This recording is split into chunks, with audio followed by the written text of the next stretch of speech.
हरे कृष्णा। सभी का स्वागत है। भगवत गीता का सुंदर पाठ चल रहा है। अभी तक 92 एपिसोड्स हमारे हो चुके हैं। श्री कृष्ण हमें दिव्य ज्ञान दे रहे हैं। छठा अध्याय चल रहा है। श्लोक नंबर 10 हो चुका है। आज श्लोक नंबर 11 और श्लोक नंबर 12 होंगे छठे अध्याय के, जिसका शीर्षक है ध्यान योग। तो श्री कृष्ण हमें बता रहे हैं कि हमें एकांत स्थान में बैठना चाहिए। एकांत स्थान में बैठकर भगवान का ध्यान चिंतन करना चाहिए। और एकांत स्थान कहाँ होता है? भक्तों की संगति में होता है।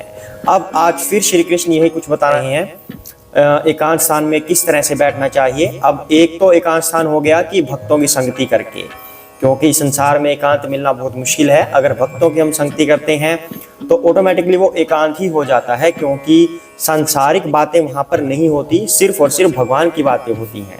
तो एकांत मतलब कि संसार की बातों से दूर हो जाना और भगवान की तरफ बढ़ना। तो एक तो कल भगवान ने बताया कि हमें भक्तों की संगति में रहना चाहिए एकांत स्थान में, और भगवान की भक्ति करनी चाहिए। आज श्री कृष्ण क्या बता रहे हैं, इसी के ऊपर आगे चर्चा चलेगी। तो उससे पहले हम भगवान की आराधना कर लेते हैं, गुरु महाराज की वंदना कर लेते हैं। हरे कृष्णा। ओम अज्ञानतिमिरान्धस्य ज्ञानाञ्जनशलाकया चक्षुरुन्मीलितं येन तस्मै श्रीगुरुवे नमः। श्रीकृष्ण चैतन्य प्रभु नित्यानंद श्री अद्वैत गदाधर श्रीवासादि गौरभक्तवृंद। हरे कृष्णा कृष्णा कृष्णा हरे हरे, हरे राम राम राम हरे हरे। हरे कृष्णा। तो पाठ को आगे बढ़ाते हैं। शुचोदेशे प्रतिष्ठाप्य स्थिरमासनम् आत्मनः नयति उचितं नयति नीचं चैलजिन्कोश उत्तरं तत्रैकाग्रं मनः कृत्वा यत चेतेन्द्रियक्रियः उपविश्यासने युज्यात् योगमात्मा विशुद्धये। हरे कृष्णा। योगाभ्यास के लिए योगी एकांत स्थान में जाकर भूमि पर कुशा बिछा दे और फिर उसे मृग छाला से ढके तथा ऊपर से मुलायम वस्त्र बिछा दे।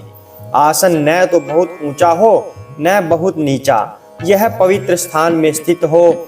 योगी को चाहिए कि इस पर दृढ़ता पूर्वक बैठ जाए और मन इंद्रियों तथा कर्मों को वश में करते हुए तथा मन को एक बिंदु पर स्थिर करके हृदय को शुद्ध करने के लिए योगाभ्यास करे। हरे कृष्णा।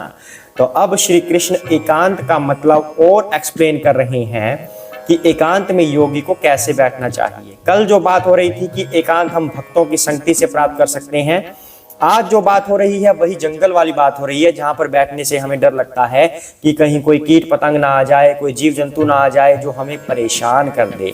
तो वहां पर भी आप एकांत प्राप्त नहीं कर पाते। तो भगवान अब उसका भी उपाय बता रहे हैं कि एकांत आपको वहां पर कैसे मिलेगा। योगाभ्यास के लिए योगी एकांत स्थान में जाकर भूमि पर कुशा बिछा दे। अब कुशा बिछाने का क्या मतलब हुआ? कुशा बिछाने से ये होता है कि कोई कीट पतंग, कोई जीव जंतु उसके पास ना आए उसकी स्मेल से।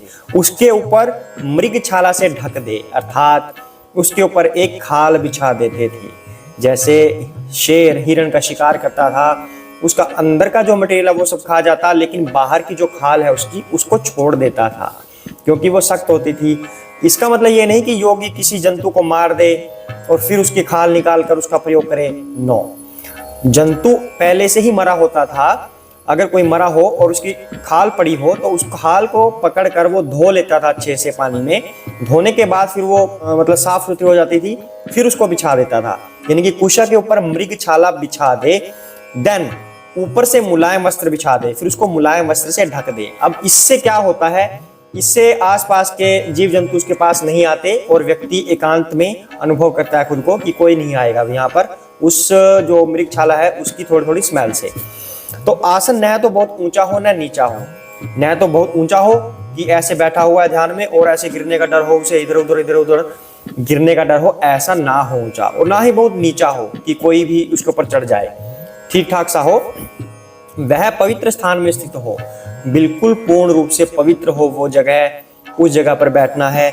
योगी को चाहिए कि इस पर दृढ़ता पूर्वक बैठ जाए, मन तथा इंद्रियों को और कर्मों को वश करते हुए मन को एक बिंदु पर स्थिर करके हृदय को शुद्ध करने के लिए योगाभ्यास करें। मतलब उसके ऊपर अब बैठ गया, दृढ़ता पूर्वक बैठ गया, अपनी मन तथा इंद्रियों को कंट्रोल कर रहा है, ध्यान लगा रहा है। ध्यान लगाने का स्थान होता है ये भ्रिकुटी, आंखों के बीच में, यहाँ पर ध्यान लगाता है और हृदय को शुद्ध करने के लिए योगाभ्यास का प्रयास करता है। हरे कृष्णा। तो अब हृदय को शुद्ध कैसे करेगा? जब इस तरह से ध्यान में बैठेगा, सांसारिक बातें उसके आसपास नहीं हो रही, अब वह बिल्कुल पूर्ण रूप से एकांत में है, क्योंकि कुशा भी बिछा ली। कुशा का बहुत महत्वपूर्ण रोल है यहाँ पर, उसको एकांत प्रदान करने के लिए, क्योंकि लोगों से तो वह दूर रह ही गया, जंतुओं से दूर रहने के लिए उसने कुशा बिछा दी। अब उसके पास कोई नहीं आएगा, अब वह स्वयं बैठा है वहां पर और भगवान का ध्यान कर रहा है, सिर्फ भगवान का चिंतन कर रहा है, भ्रिकुटी पे देखते हुए हृदय को शुद्ध कर रहा है, मन ही मन जाप कर रहा है, हरे कृष्ण कृष्ण कृष्ण हरे हरे, हरे राम राम राम हरे हरे। इस तरह से योगाभ्यास करते हुए वह अपने हृदय को पूर्ण रूप से शुद्ध करता है। तो श्री कृष्ण आज हमें क्या बता रहे हैं?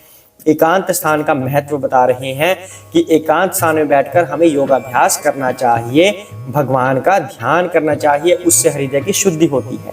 क्योंकि अगर स्थान एकांत नहीं होगा तो हमारा ध्यान नहीं लगेगा, हमारा ध्यान नहीं लगेगा तो हृदय की शुद्धि कैसे होगी? तो इसलिए एकांत का महत्व बता रही हैं। अब इसके बारे में भी और गूढ़ रहस्य आएगा, वो हम आगे के श्लोकों में जानेंगे कि भगवान वास्तव में कहना क्या चाह रहे हैं एकांत के माध्यम से।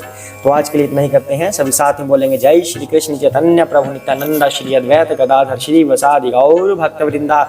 हरे कृष्ण कृष्ण कृष्ण हरे हरे, हरे राम राम राम हरे हरे, हरे कृष्ण।